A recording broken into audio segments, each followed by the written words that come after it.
Bonjour. Merci de me recevoir. Alors, tout comme mon accent, je vous propose quelque chose qui vient du Canada et on va démarrer avec ça, en fait. Est-ce que ça marche? Joli. Oui.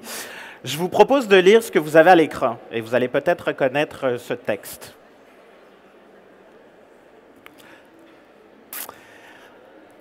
Alors, pour ceux qui ont connu l'album 2 de Céline Dion, le plus vendu dans la francophonie, c'est les paroles de Pour que tu m'aimes encore. C'est comme ça qu'elle commence la chanson. Et je crois que Pour que tu m'aimes encore fait énormément de sens avec la situation dans laquelle nous sommes aujourd'hui. J'ai compris tous les mots, M-O-T-S, M-A-U-X. On pourrait aussi le remplacer par M-A-U-X. J'ai bien compris, merci. Les entreprises, les entrepreneurs, les dirigeants ont-ils réellement compris ce qu'on est en train de vivre? Et pour nous, toutes les équipes exécutives qu'on accompagne se posent encore effectivement la question de mais quoi faire avec les talents d'aujourd'hui? Quoi faire avec les nouvelles générations? J'ai été formaté d'une manière, ils me demandent complètement autre chose et vous l'avez très bien dit, c'est la grande divergence. Donc, est-ce que c'est raisonnable? En tout cas, c'est nouveau. Après, on pourra en juger comme vous avez envie de le faire ou non. Mais c'est ainsi par ici, c'est ainsi aujourd'hui. Les choses ont changé, les fleurs ont-elles fané peut-être, mais le temps d'avant, c'était le temps d'avant et non, je ne la chanterai pas. On n'a pas payé les droits non plus pour avoir Céline Dion, donc voilà. Mais ce qui est clair avec vos talents et vos candidats en ce moment, c'est est-ce qu'ils vous zappent? Est-ce que les candidats n'ont pas envie d'appliquer chez vous parce que justement, ils ne se retrouvent pas dans l'offre employeur, dans la communication que vous avez? Parce que, évidemment, je suis là pour vous parler donc de marque employeur. Vos talents, est-ce qu'ils se lassent? Est-ce qu'ils démissionnent? Est-ce qu'ils ont envie de travailler ailleurs? Est-ce que vous les poussez à porter leur cœur pour qu'ils l'emportent ailleurs? Je pense que la question se pose. Mais ce qui est clair, c'est qu'ils vont danser. Est-ce qu'ils danseront avec vous ou ils danseront avec votre compétiteur? À vous de voir. Voilà, j'avais envie de commencer comme ça avec vous. Donc, Céline Dion avait raison. Elle prédisait l'avenir de manière très claire dans cette chanson. Pour que tu m'aimes encore, voilà. Lui, vous le reconnaissez peut-être, Simon Sinek, qui a écrit un livre, Start with Why, commencer avec Pourquoi. Pourquoi? C'est ce qu'on devrait vendre, mais ce qu'on vend en ce moment comme entreprise à nos consommateurs, à nos talents, aux chercheurs d'emploi, c'est presque souvent le quoi. On devrait commencer avec pourquoi pour inspirer les gens. Et Coco Chanel pourrait vous dire, à l'époque, je ne fais que des vêtements. Ça, c'est son quoi.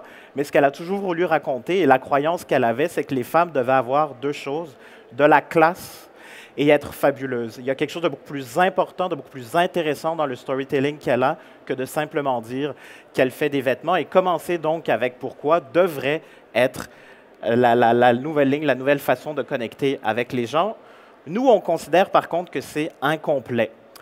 L'entreprise, c'est quoi si on revient à la base? C'est des êtres humains qui interagissent avec d'autres êtres humains.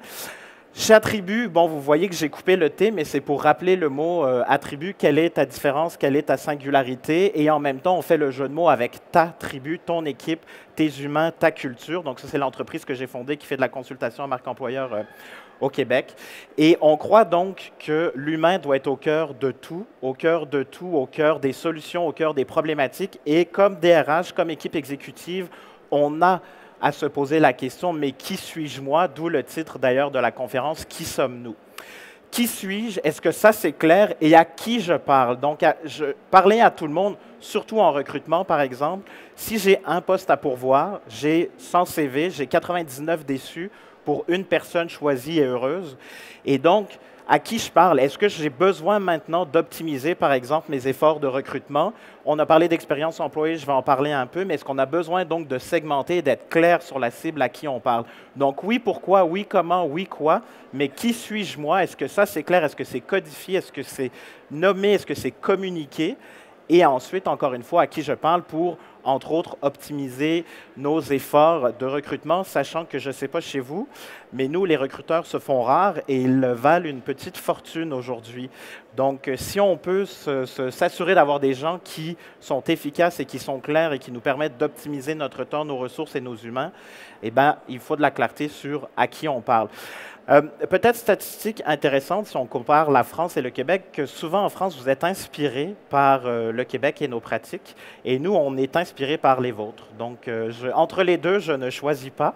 Je pense qu'il y a un contexte très différent. Je vous donne quelques statistiques.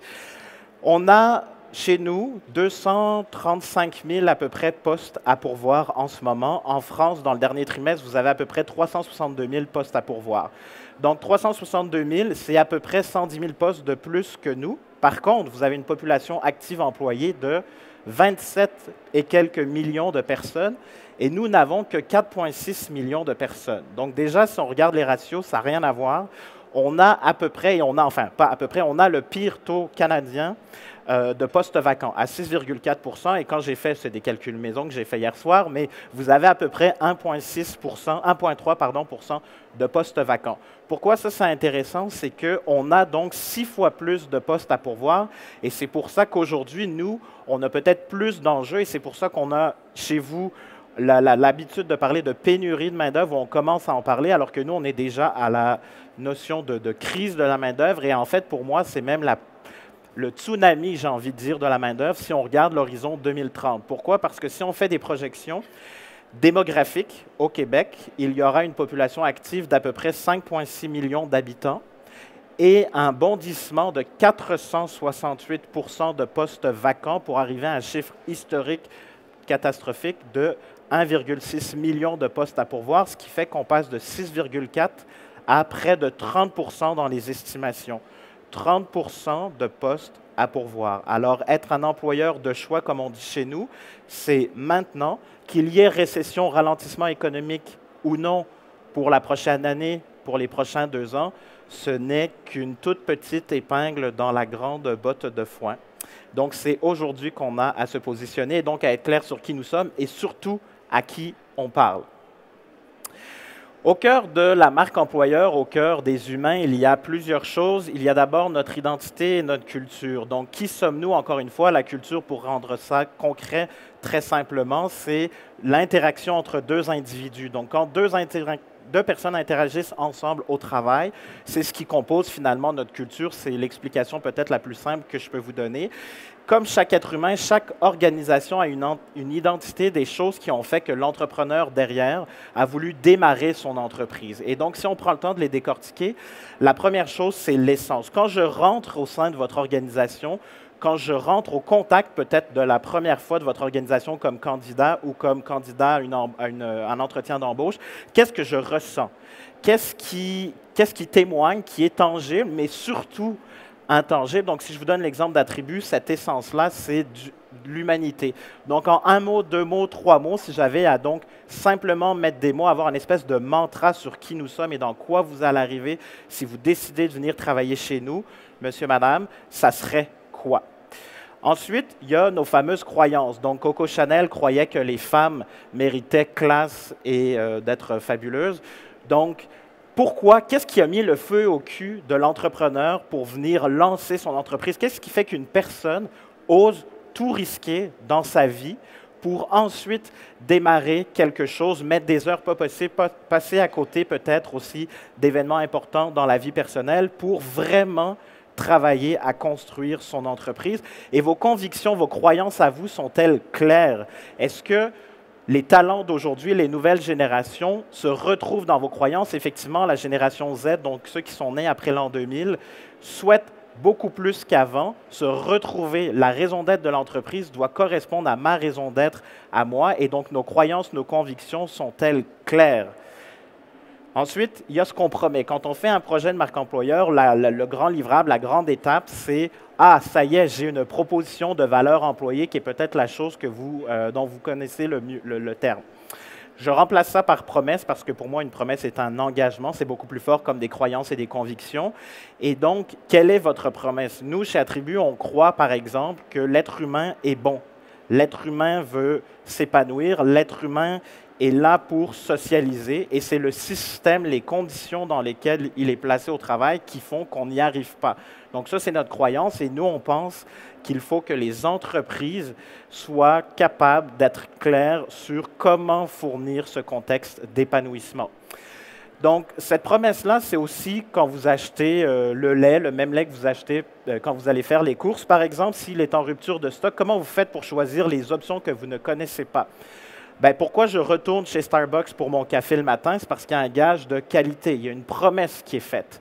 Cette promesse-là, c'est un gage de confiance. Vous en avez parlé aussi. Cette confiance-là, elle sert à quoi?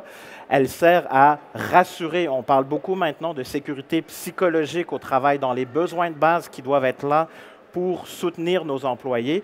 Il faut être capable d'avoir quelque chose à proposer à ce niveau-là.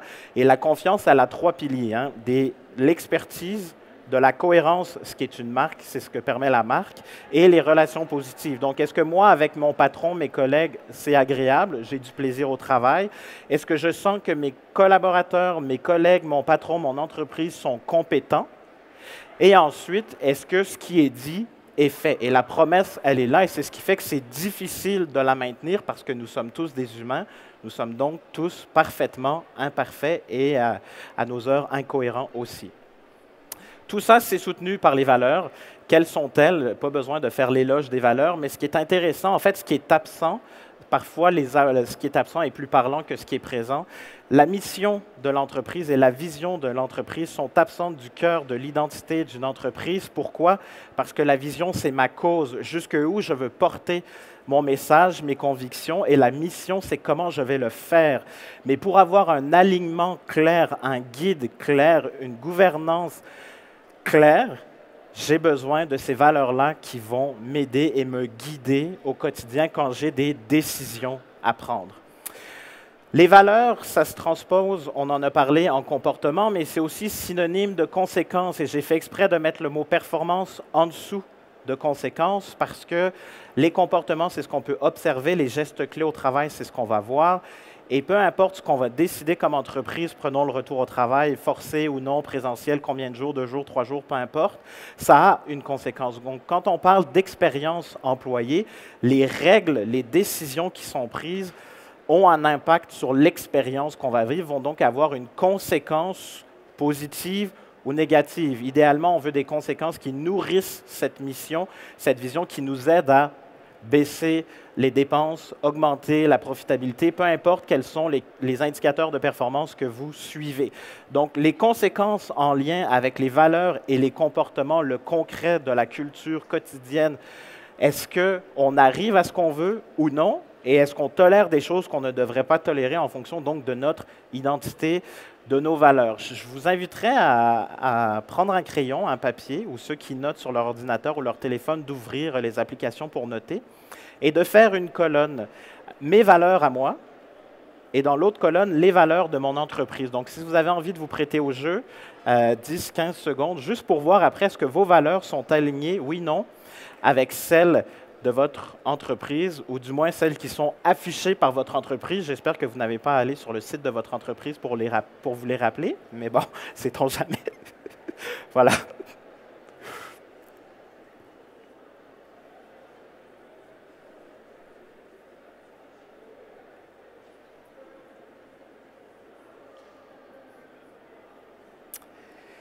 Donc, quand je fais l'exercice, j'ai déjà eu des gens qui m'ont dit « Ah, j'ai compris pourquoi je ne devrais pas rester chez cet employeur-là. Les miennes sont complètement désalignées avec celles de mon entreprise. » Ou « Ah, ben merde, il fallait que j'aille sur le site de mon entreprise pour me rappeler de mes valeurs ou de celles de notre organisation. » Donc, on a été forcé de réagir à la COVID, aux crises sanitaires, au couvre-feu, à toutes les mesures, bref, desquelles on sort à peine la tête de l'eau, surtout nous, professionnels des ressources humaines. Mais pour le futur du travail, comment allons-nous agir maintenant? Sommes-nous prêts pour ce tourbillon, cette grande divergence? Sommes-nous prêts à ce qui s'en vient, sachant que pour nous, mais ça sera probablement un peu partout pareil en Occident, il y aura moins de gens pour, de toute façon, occuper des postes. Et donc, est-ce qu'on veut être proactif dans cette gestion de talent, dans cette attraction de talent? Oui, non. Est-ce qu'on est encore paralysé, tétanisé, paniqué? Ou alors, justement, on se sent beaucoup plus ancré, solide et en contrôle de ce qui s'en vient? Pour que ça marche, il faut l'alignement de 3 choses. Ces 3 choses-là. La tête, le cœur et le corps, intellectuellement, le poste que j'occupe, est-ce que ça me parle? Est-ce que je m'y retrouve? Est-ce qu'il y a une connexion émotive entre moi et mon employeur, mes collègues? Est-ce que finalement, si ça marche pour moi, dans ma tête, dans mon cœur, est-ce que les actions, les décisions que je prends au quotidien sont alignées? Est-ce qui est donc tangible avec le corps? Est-ce que ça suit? Est-ce que c'est cohérent? Encore une fois, hein, la marque employeur, c'est symbole synonyme de confiance et de cohérence. Ce qui est dit est fait, ce qui est promis est livré. Ça fait donc que nous allons passer peut-être de ça à ça. De ça ici, donc comme vous le savez, je viens du Canada, il fait très froid l'hiver et il y a parfois des bateaux pris dans la glace comme dans cette image. Et demain, que ça soit aujourd'hui, l'horizon 2030 ou même plus tard, en France, vous avez même des projections jusqu'à 2070 sur le monde du travail et la démographie. À ça, c'est pas forcément plus jojo, le futur, mais à la distinction peut-être prête que dans l'œil de l'ouragan, il y a quoi? Ben, il y a deux choses. En fait, il devrait y avoir un roc solide qui est vous, dans les décisions, dans cette identité-là claire de qui nous sommes, qui permet donc d'être serein à travers tout le merdier autour, tout le bruit, tout le bordel qui est un ouragan. Mais quand on est au cœur de cet ouragan, c'est simple, c'est clair, c'est paisible, même si tout autour c'est le bordel, et surtout, c'est qu'il y a de la lumière au bout. Donc si vous êtes là, au centre, c'est que probablement vous êtes capable de voir plus loin. Et pour voir plus loin, parfois, il faut revenir à hier. D'ailleurs, c'est pour ça que Steve Jobs avait été mis dehors d'Apple dans les années 90. Ils ont dû le rappeler parce qu'ils étaient incapables d'avancer et de continuer à livrer cette promesse. Et depuis qu'il est décédé, quelles ont été les grandes innovations faites par Apple?